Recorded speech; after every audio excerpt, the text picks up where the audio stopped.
갈등 타파연대 성명서 낭독이 있겠습니다.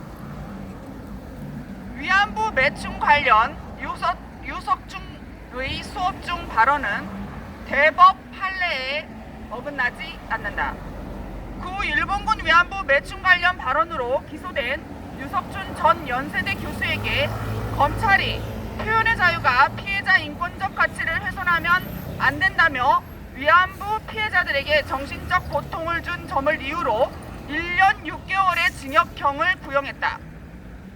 정의기억연대와 시민단체 서민민생대책위원회의 위안부 명예훼손 등 고발에 의한 이번 사건에 대해 한일 갈등 타파연대는 재판부인 서울서북지법의 향후 판단과 윤석열 정부의 정책을 위해 다음과 같이 조언한다. 첫째, 유석준 사건은 2019년 9월 19일 당시 연세대를 유 교수가 발전사회학 수업 중 현재 성산업 종사자 여성들이 살기 어려워서 자의반 타의반으로 성매매에 나선다. 과거에도 그랬다며 그 일본군 위안부와 오늘날 매춘을 비유한 데서 비롯되었다. 이에 수업을 듣던 한 학생이 항의하자 유 교수는 궁금한 변 한번 해볼래요? 라고 했고 그 한 번에 대해 학생은 매춘으로 받아들여 성희롱 논란이 되었고 이후 유 교수는 조사를 해볼래요? 라는 의미였다고 해명했다.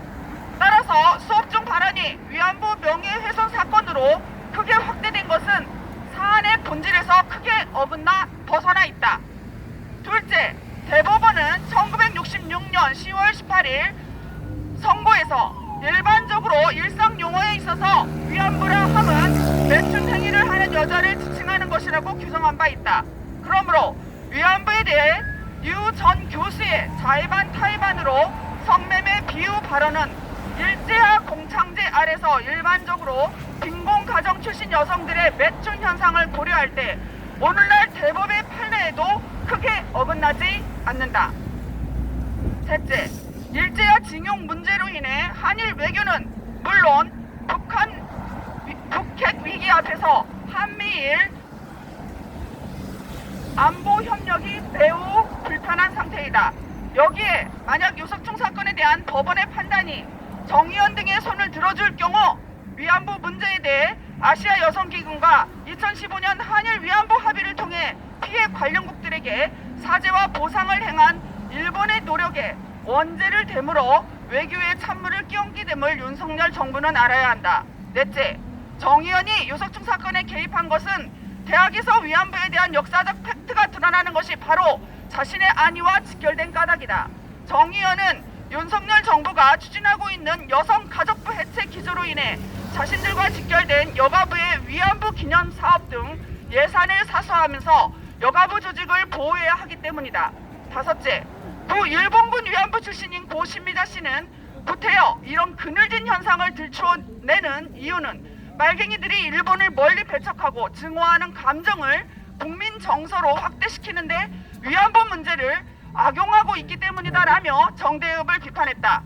이는 현재 정대협, 윤미향 및 나눔의 집 전 시설상 등이 반일 감정에 편승한 위안부 지원 사업에서 사기, 횡령 등 혐의로 기소된 사건에서 재확인된다.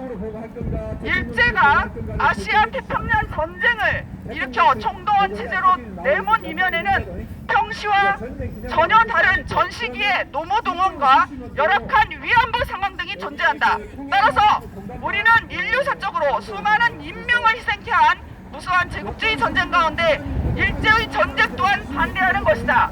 한타련은 윤석열 정부가 과거사에 대한 심도 있는 고찰을 통해 반전 평화 정신과 외교 안보적 관점에서 최선을 다해주길 바란다. 2022년 11월 30일 한일 갈등 타파연대 이상입니다.